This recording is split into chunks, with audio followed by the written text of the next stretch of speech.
Imagine you are running a delivery company and every few seconds your vehicles are moving across the city. Some are busy delivering packages, some are sitting idle, and a few are running late. Now, picture trying to understand all of that from raw numbers or logs. It would be slow, confusing, and honestly painful. The flow we are looking at today solves exactly that problem by turning raw, simulated fleet data into a live, moving visual dashboard. What you are seeing here is a real-time delivery fleet monitor built in Node-RED that continuously simulates vehicle movement and displays it as a dynamic bubble chart. This kind of system is extremely useful in logistics, food delivery platforms, warehouse operations, and any scenario where teams need instant visual awareness of what is happening on the ground.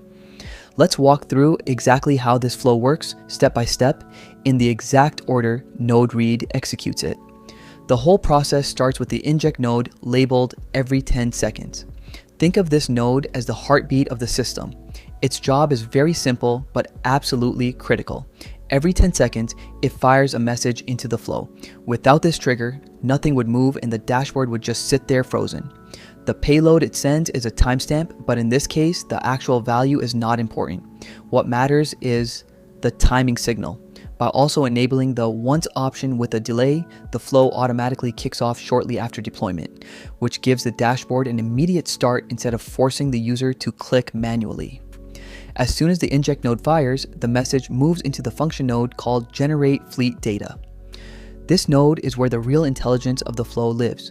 You can think of it as a simulation engine for our virtual delivery fleet. Inside this function, the code first defines a title that will appear on the chart and sets how many vehicles we want to simulate. Right now, it is configured for 8 vehicles, which is a good number for a clean demo without overcrowding the chart. Next, the function defines geographic boundaries using latitude and longitude ranges. This is important because it creates a realistic operating area for the vehicles instead of letting them appear anywhere randomly on the globe. Then we have helper functions that generate random numbers and randomly assign a vehicle status such as idle, delivering, or delayed. These small utilities are what make the simulation feel alive rather than static. Now comes one of the smartest parts of this flow, the use of context storage. The function tries to retrieve an existing fleet from node context. If this is the very first run and no fleet exists yet, the code creates a brand new array of vehicles with random starting positions, loads, and statuses. But on later runs, instead of recreating everything from scratch, it updates the existing fleet. This is a huge deal because it creates continuity. Vehicles appear to move naturally over time instead of teleporting randomly every 10 seconds. That single design choice is what separates a toy demo from something that actually looks believable. After ensuring the fleet exists, the function loops through each vehicle and slightly adjusts its latitude and longitude to simulate motion.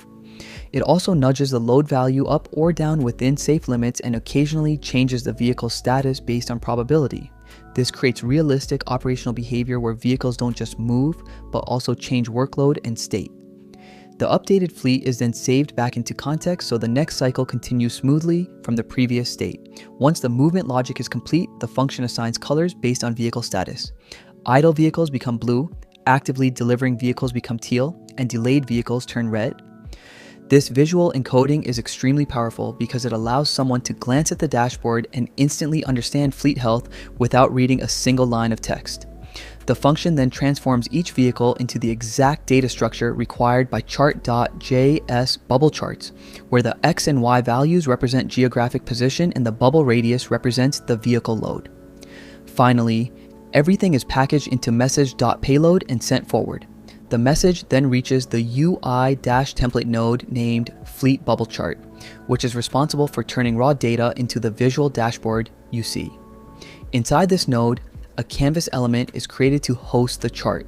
The view component watches for incoming messages, and whenever new data arrives, it calls the render chart method. This is where the visual magic happens. Inside render chart, the code first checks whether Chart.js is available in the browser.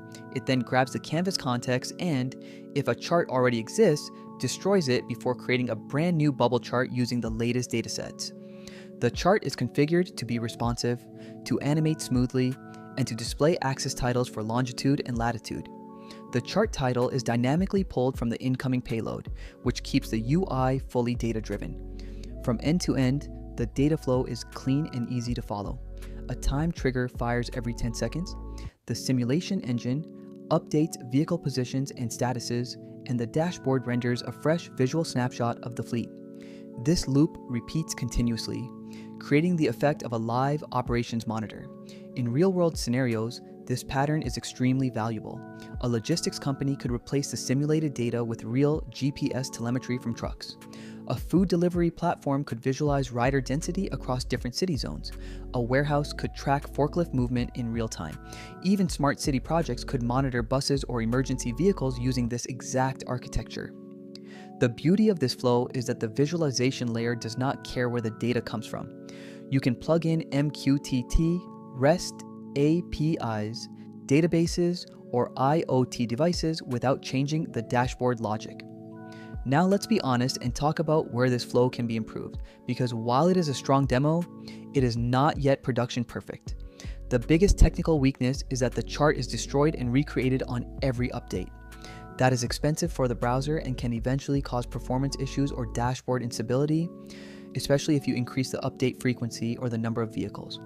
A more professional approach would be to create the chart once when the component mounts and then only update the datasets followed by calling chart.update. This single change would dramatically improve performance and smoothness. Another area for improvement is the direct inclusion of the Chart.js CDN inside the widget. In larger enterprise dashboards, script loading should be managed globally to avoid duplication and version conflicts. Over long runtimes, you may also want to enforce geographic boundaries so vehicles never drift outside the intended area. And if you plan to scale beyond a handful of vehicles, you will need smarter dataset diffing and possibly WebSocket streaming to keep the UI responsive. Despite those improvements, this flow already demonstrates a powerful real-time visualization pattern using Node-READ dashboard. It shows how periodic triggers, stateful simulation, and dynamic chart rendering can come together to build something that looks and feels like a live operational system. With a few smart optimizations, this exact design can move from an impressive demo to a production-grade fleet monitoring solution that teams can rely on every day.